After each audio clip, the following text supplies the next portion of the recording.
Ladies and gentlemen, I welcome you again to Simplified RSA, where the guys makes it looks easy.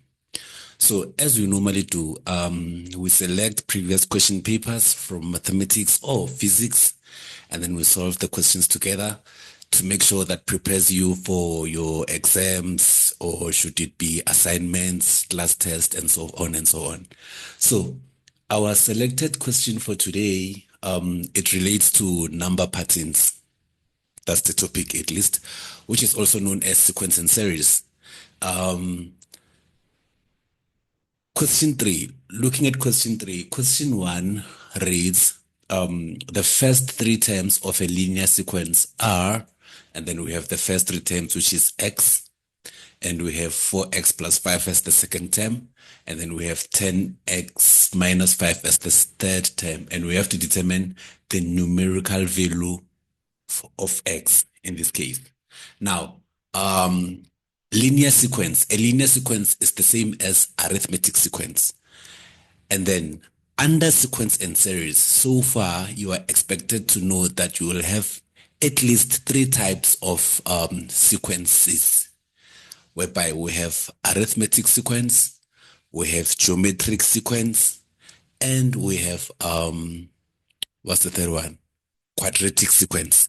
So in this case, a sequence is the order of the terms when they are pegged like that, whereas a series is the addition of the sequence, the sum when you add the terms. If you don't know what I'm talking about right now, you can pause and then look for a video where we are doing introduction in sequence and series, and then it's going to explain the whole types of sequences like that. So now we're just going to go into the question as it is, 3.1. We just have to find the value of x from the given terms. So now one can see that x relates to the first term, 4x plus 5 relates to the second term, and 10x minus 5 relates to the third term. And because we are told this is a linear sequence, we then know that this is an arithmetic sequence. And an arithmetic sequence has a common difference.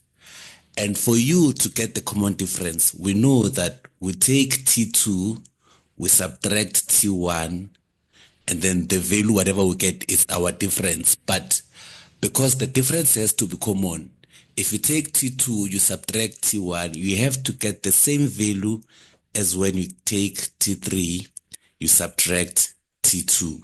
So this is how we get the common difference. Whatever value we get here must be the same as the value we get here if we have to confirm that it is indeed an arithmetic sequence. But in this case, because I'm required to solve for the value of x, T2 is 4x plus 5. I'm just going to subtract T2 with 4x minus 5, 4x plus 5. And then my T1 is just x.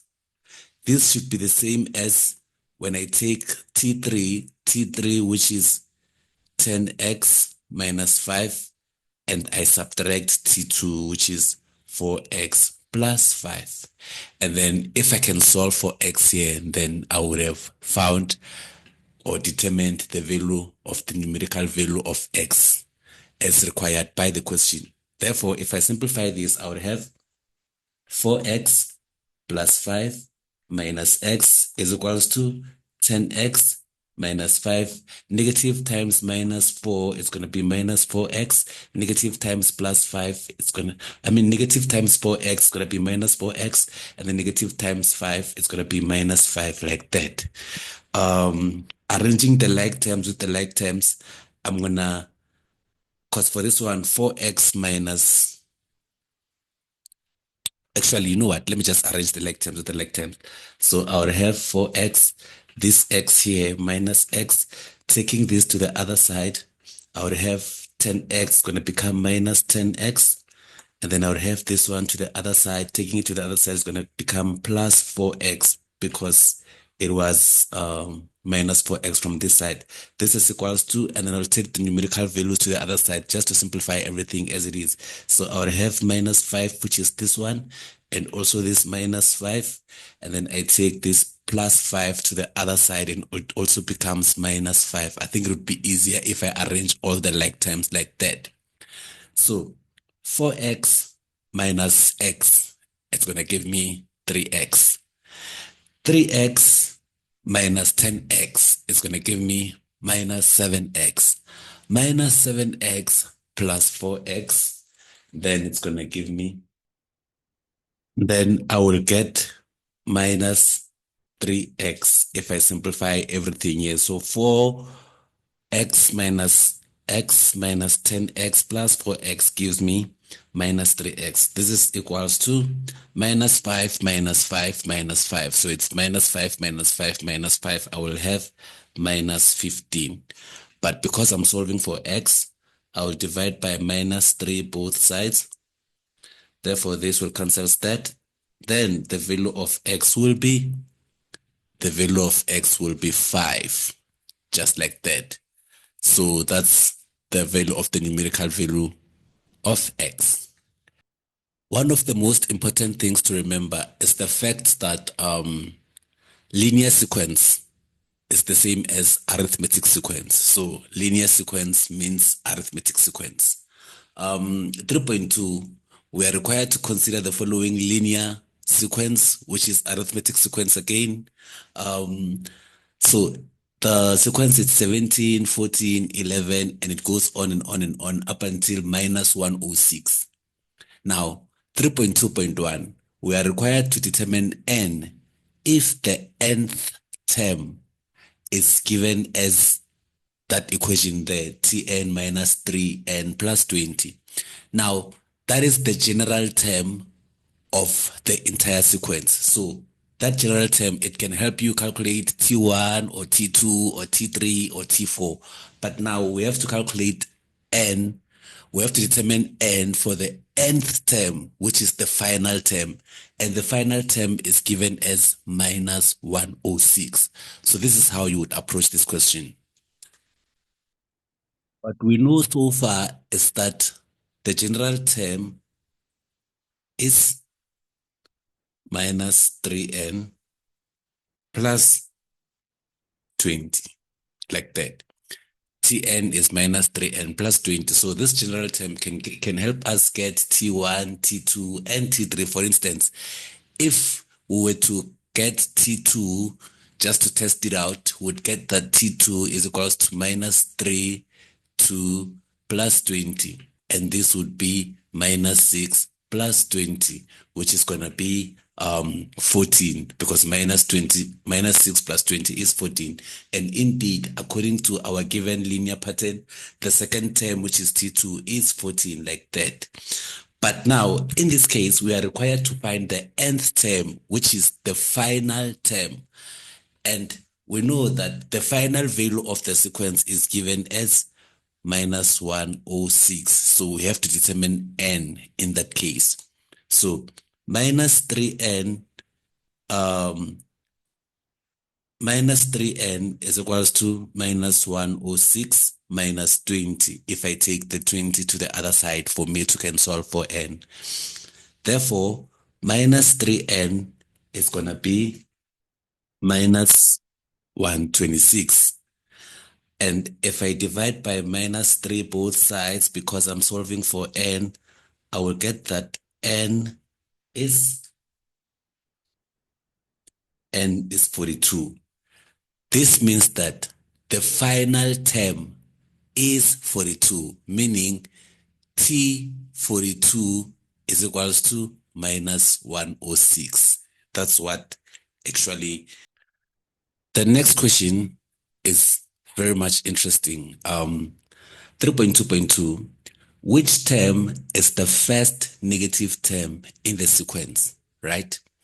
And as I've stated that because we have an arithmetic sequence, which is a linear sequence, it is a common difference. And to get the common difference, you take the second term, you subtract the previous term, or you take the third term, you subtract the second term, and so forth and so forth. That's how you get the common difference, and it's supposed to be constant to prove that you have a linear pattern. So looking at our sequence right now, we have 17, 14, 11. That's the sequence that is given so far. So to get the difference, T2 minus T1 is 14 minus 17, which gives me minus 3. And T3 minus T2 is 11 minus 14, which gives me minus 3. Now look at this. 17, for the first term, 17 minus 3 gives me 14. If I subtract 3 from the second term, I get 11. If I go on, now that I want to determine the first negative number, 11 minus 3, 11 minus 3 will give me 8. 8 minus 3 will give me 5. 5 minus 3 will give me 2. 2 minus 3 will give me minus 1. Now that's my first negative number. So the question, they want to know, what is the term where I get my first negative number? If this is T1, this is T2, this is T3, this is T4, this is T5, this is T6, therefore T7 is where I get my first negative number. And as you can see, if I keep on subtracting minus 3 for the other terms, it's just going to be negative as I go. So it's going to be negative throughout, but I get my first negative number on the 7th term, meaning where n is equals to 7. But then another way to approach this question would be, because you know the general term, right? You are given the general term. The general term is Tn is equals to minus 3n plus 20. Now, if I had to determine the first term when n is negative, I just have to solve for n where the general term is negative. And when general term is negative, it's when Tn is less than 0. That's how it indicate a negative number. And then if I solve for n here, it'll be minus 3n. It's less than minus 20. And then I divide by 3 both sides.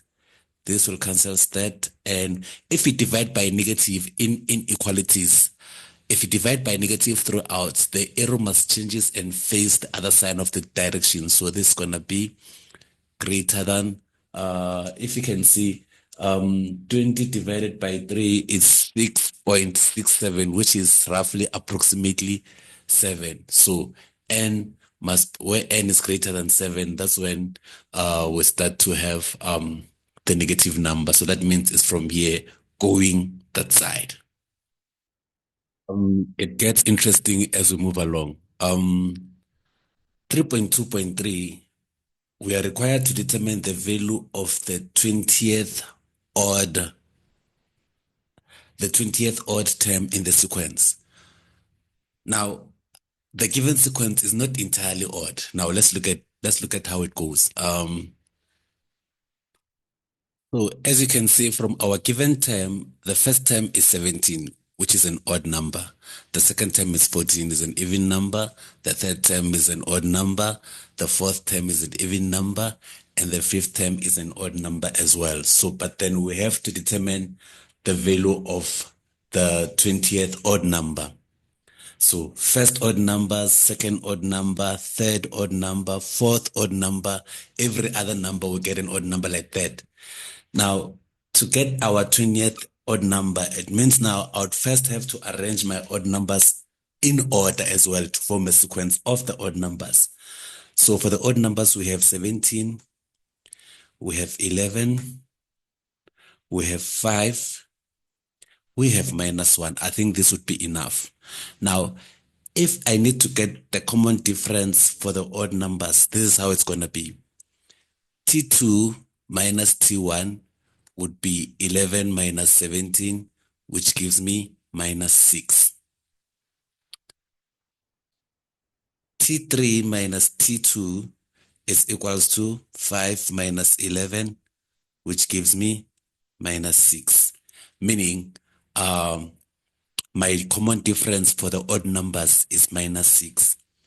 And to get the general term for the odd numbers, because the odd numbers still form a linear sequence, which is an arithmetic sequence. The value of A, which is the first term, is 17 plus n minus 1. The common difference is minus 6, like that. If I simplify this, I would have 17 minus 6 times n, it's going to be minus 6n. Minus 6 times 1 is going to be plus 6. Therefore, my general term for the odd sequence is going to be minus 6n plus 23. That's the Tn. So meaning Tn is equals to minus 6n plus 23 for the odd sequence that I developed here. So now it means then I would have to find T20 because I have to determine the 20th term using the general term for the odd sequence. Therefore, T20 is going to be equals to minus 6, 20 plus 23. This then means that I will have the 20th term of the odd period would be minus 97. Thank you for watching. Please don't forget to subscribe to our YouTube channel and follow us on all our social media platforms because we keep on making such videos to assist you in your academic journey. I'm Mr. Maimane. This is Simplified RSA, and we are the guys who makes it look easy.